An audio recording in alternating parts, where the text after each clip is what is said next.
जय गुरु जी संगत जी। जय गुरु जी। शुक्राना गुरु जी। गुरु जी का आशीर्वाद हमारे जीवन में हर पल बना रहता है और वो अपने डिवाइन रूप से हमारा मार्गदर्शन करते रहते हैं। उनकी करनी हमारी समझ से परे है। वो हमारी इच्छाओं को और अनकही ज़रूरतों को भी समझते हैं और इनको पूरा करते रहते हैं। चाहे हम चुनौतियों का सामना कर रहे हों या फिर खुशियां मना रहे हों, उनकी कृपा हमेशा हमारे साथ रहती है। तो आज का सत्संग एक आंटी के बारे में मैं सुना रही हूँ। ये करीब करीब 2015 की बात है। उन दिनों मैं मंदिर हर मंडे को जाया करती थी। मैं सुबह सुबह 7 बजे घर से निकला करती थी और करीब 8:30 बजे मंदिर पहुंच जाती और 9 सवा 9 बजे तक वापसी हो जाती। उस दिन मुझे एक आंटी ने कहा कि हम उसी तरफ जा रही हैं, आपको जाते जाते छतरपुर मेट्रो स्टेशन तक उतार देंगे। मैंने भी थोड़ा सा लालच कर लिया। गर्मियों के दिन थे, सोचा चलो आराम से इनकी गाड़ी में चली जाऊंगी। बस वहीं भूल हो गई। निकलते निकलते उन आंटी ने ऑलमोस्ट 12 बजा दिए। कहा तो मैं 7 बजे निकलने वाला में से 1 बजे तक मैं घर वापस भी पहुंच जाती थी और यहाँ मैं 12 बजे घर से निकली। बहुत अपने आप पे गुस्सा चढ़ रहा था। तो चलिए, रास्ते में जाके पता चला कि वो छतरपुर वाला तो रूट ले ही नहीं रहे हैं। वो गुड़गांव जाएंगे और नॉर्मल जो गुड़गांव वाला हाईवे है वहाँ से जाएंगे। तो मुझे मेरी इरिटेशन और ज़्यादा बढ़ गई। खैर, मैं महिपालपुर वाले चौक पे उतर गई और वहाँ से मैंने एक ऑटो ले लिया। अब मुझे नहीं पता था कि यही जो इरिटेशन थी या जो ये हुआ मेरे साथ, वो ही मुझे इतना बड़ा सत्संग सुनाएगा। गुरु जी की करनी, अगेन हम नहीं जानते वो हमारे लिए क्या कर रही है। उस दिन उन्होंने मुझे ये इतना सुंदर सत्संग मुझे सुनवाना था किसी दूसरी आंटी के मुँह से। तो मैंने वहाँ से महिपालपुर की चौक से मैंने जो ऑटो लिया, वो ऑटो भी माशाल्लाह हर 10 मिनट में गर्म होके रुक जाता था और उसको ड्राइवर परेशान हो गया उसको स्टार्ट करते करते। तो मेरी खींच और बढ़ती ही जा रही थी। ऐसे ही रुकते रुकाते हम पहुँचे फोर्टिस वाली रेड लाइट पे। तब तक तो मेरा पारा बिल्कुल मतलब ख़त्म हो चुका था। बहुत बुरा हाल हो गया था मेरा गुस्से से। तो मैंने वहाँ से जैसे ही वहाँ फिर जाके ऑटो रुक गया और लाइट रेड लाइट हो रखी थी। तो हमारे सामने बिल्कुल सामने एक गाड़ी खड़ी हुई थी जिसके पीछे गुरु जी का स्टिकर लगा हुआ था। मैं ऑटो से फटाक से उतरी और मैंने जाके उस गाड़ी पे नॉक किया। अंदर एक आंटी बैठी हुई थी। तो उन्होंने शीशा नीचे किया तो मैंने पूछा, आप मंदिर जा रहे हो? तो कहती हाँ। मैंने उनसे पूछा, मैंने कहा क्या मैं आपके साथ चल सकती हूँ? कहती हाँ, आ जाओ। तो मैंने फटाफट ड्राइवर को उसकी पेमेंट दी और आंटी के साथ उनकी गाड़ी में बैठ गई। अब जब गाड़ी में बैठे तो गुरु जी की बातें चली, जो कि हमारी आदत है हर संगत की। गुरु जी की बातें चली, उन्होंने अपना सत्संग सुनाया जिससे मेरे आज भी रोंगटे खड़े हो जाते हैं अगर मैं किसी और को सुनाती हूँ या उसके बारे में सोचती भी हूँ तो। ओके, तो चलिए शुरू करते हैं इन आंटी का सत्संग। नाम उनका मैं नहीं लूँगी और वो आंटी अगर सुनेंगी तो आप समझ जाओगे कि ये आपका सत्संग है। आपका नंबर मुझसे खो गया हुआ है, it is no longer there in my phone. Please do contact me. और अगर आपको ठीक लगे तो अपनी आवाज़ में ये सत्संग एक बार फिर से सुनाना सारी संगत को। It is such a beautiful सत्संग। मतलब मुझे लगता है इससे ज़्यादा सुंदर सत्संग मैंने नहीं सुना आज तक। हर सत्संग बहुत सुंदर होता है लेकिन this is just too much. अच्छा, तो अब उन आंटी का क्या सत्संग था। तो आंटी का कहना है कि उनकी शादी को मेरे ख्याल 8-10 साल हो चुके थे। तो कहते हैं कि उनकी शादी के पहले की बात है। वो और अंकल एंगेजमेंट हो चुकी थी उनकी and aunty was working somewhere. तो जहाँ पर वो जॉब करती थी तो वहाँ पर एक दूसरी उनकी कोई फ्रेंड थी जो उनको बार बार कहा करती थी कि आप ना एक बार दोनों जने गुरु जी के मंदिर जाओ और उनकी ब्लेसिंग्स लेकर आओ।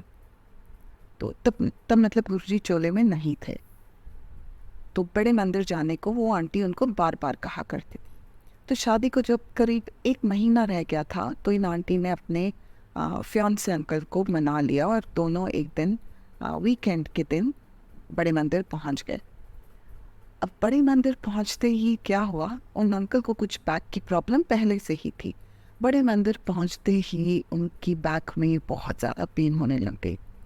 वहाँ जाकर अंदर, और ये उन दिनों की बात सुना रही हूँ मैं जब बहुत ज़्यादा भीड़ नहीं होती थी और हम आराम से जाके एंड तक भी बैठे रहते थे। जैसे आजकल तो थोड़ा थोड़ा 10 मिनट 15 मिनट का टाइम मिलता है ना हमें मंदिर के अंदर बैठने का, उस वक्त तो आप जब तक चाहो तब तक बैठ सकते थे।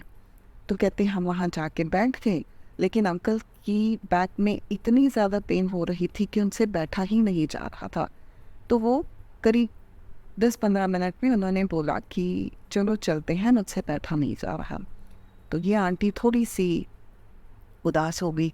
इन्होंने थोड़ा उनको कहा कि देखो थोड़ी देर और बैठते हैं। ऐसे करते कराते कहते हमने आधा घंटा निकाला, लेकिन फिर उन अंकल से बिल्कुल भी जब बर्दाश्त नहीं हुआ तो ये लोग उठ के बाहर आने लग गए। चाय प्रसाद ये लोग पी चुके थे।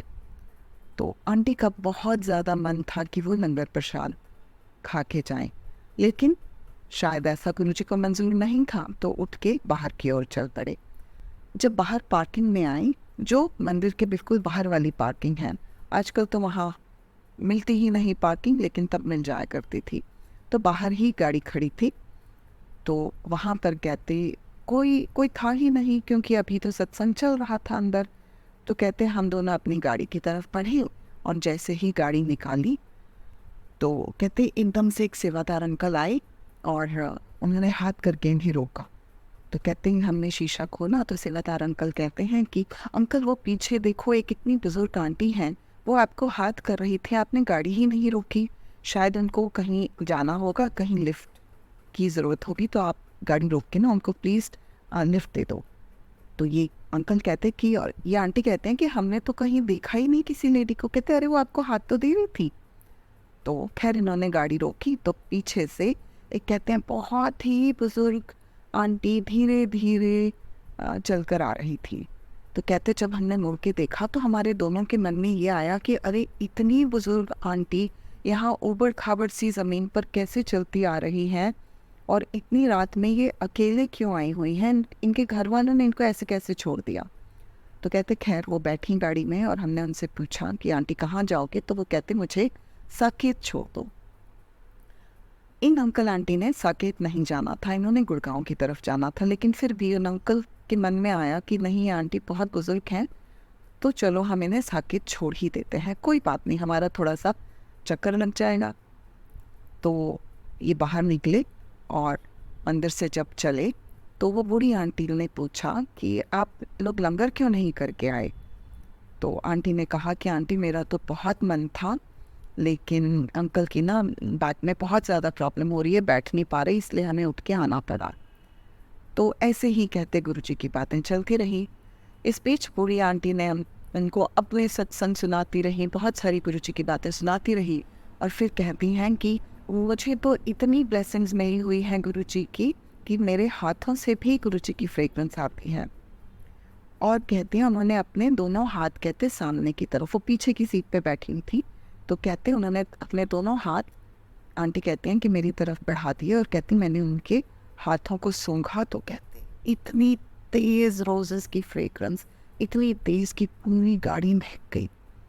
तो कहते हम तो फर्स्ट डे आए थे तो हमें इतना कुछ पता भी नहीं था।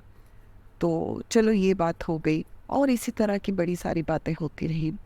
तो कहते फिर कहती हैं बूढ़ी आंटी कहती हैं कि मैंने ना अपने बेटे के लिए लंगर पैक करवाया था, तो तुम ऐसे करो, मैं एक रोटी तुम दोनों को दे देती हूँ, तुम वो दोनों आधी आधी खा दो। तो ये कहती कि मैं मान गई, क्योंकि कहते मुझे तो लंगर खाना ही था। तो आंटी मान गई। तो बूढ़ी आंटी ने उनको एक रोटी निकाल के उसमें सब्ज़ी थोड़ी सी रोल करके इनको पकड़ा दी, और इन्होंने उस रोल को आधा आधा तोड़ के खा लिया। और उसके बाद फिर आंटी ने उनको जल प्रसाद भी दिया, एक बॉटल में वो इनके पास जल प्रसाद था, वो जल प्रसाद भी दे दिया, और कहते लो थोड़ा थोड़ा तुम जल प्रसाद भी पी लो, ये भी पीना बहुत ज़रूरी होता है मंदिर आओ तो कहते हमने थोड़ा थोड़ा करके जल प्रसाद भी पी लिया। इस बीच साकेत आ गया। तो अंकल ने पूछा आंटी कहाँ उतारूं? तो कहते बेटा ऐसे करो, तुम ना मेरे को अच्छी ले चलो। तो अच्छी और काफ़ी आगे है साकेत से, तो अंकल उन्हें अच्छी ले गए। तो रास्ते भर में यही गुरुजी की आंटी, बूढ़ी आंटी गुरुजी की बातें सुनाती रही। तो इन अंकल आंटी का ने तो पहली बार ही आए थे, इन्हें बहुत ज़्यादा पता ही नहीं था गुरुजी के बारे में। तो ये चुपचाप उनकी बातें कहते, हम मंत्रमुग्ध होके भी, वो मेस्मराइज्ड, बातें सुनते सुनते अच्छी नहीं आ गया। तो अच्छी नहीं आते ही एक कहते हैं छोटी सी अंधेरी सी गली थी जहाँ पर आंटी ने कहा यहाँ रोक दो। तो ये लोग हैरान हो गए, कहते यहाँ कहाँ सड़क पे उतार दें हम? तो अंकल ने पूछा आंटी मैं छोड़ा हूँ? कहते नहीं, मेरा घर यहीं पर है। तो वो अंधेरी सी छोटी सी गली थी, कच्ची सी गली थी। तो अंकल आंटी थोड़ा सा हिचकिचा रहे थे कि इतनी अंधेरी गली में आंटी से चला भी नहीं जा रहा है ठीक से। तो अंकल ने कहा उनसे कि आंटी चलो मैं छोड़ आता हूँ आपको। तो क्या आंटी कहती नहीं, मैंने अपने बेटे को फ़ोन कर दिया है, वो आता ही होगा लेने के लिए। तो कहते हैं ठीक है। तो अंकल कहते नहीं, हम वेट करेंगे कि आपका बेटा आ जाए, तो हम वेट करते हैं। तो आंटी कहती नहीं, कहते ऐसे ही करते करते हमने भी जिद पकड़ ली कि नहीं, हम ऐसे नहीं जाने देंगे आपको। तो ऐसे ही कहते कुछ a few minutes past by, थोड़ा वक्त निकल गया। तो आंटी कहते हैं नहीं मैं जा रही हूँ और तुम लोग बस यहाँ से अब इमीडिएटली जैसे ही मैं उतरूँगी तुम लोग बस चले जाना, तो तुम्हें रुकने की ज़रूरत नहीं है। और कहते she said this in such a firm voice कि जैसे कि वो एक तरह से डांट। तो कहते एकदम से वो गाड़ी में से उतरी और चली गई उस गली के अंदर। अब कहते अंकल बहुत परेशान, अंकल को यही चिंता सताई जा रही थी कि भाई इतने बुजुर्ग आंटी हैं, ये ऊबड़ खाबड़ सा रास्ता है, कहीं गिर पड़ी तो क्या होगा, कुछ भी हो सकता है, अंधेरी सी गली है। तो फिर भी अंकल थोड़ा सा फिर भी रुके और आफ्टर अ फ्यू सेकेंड्स, थोड़ी सी देर के बाद अंकल कहते मैं एक बार नज़र मार के आता हूँ कि उनका बेटा आ गया कि नहीं। तो अंकल उतर गई गली की तरफ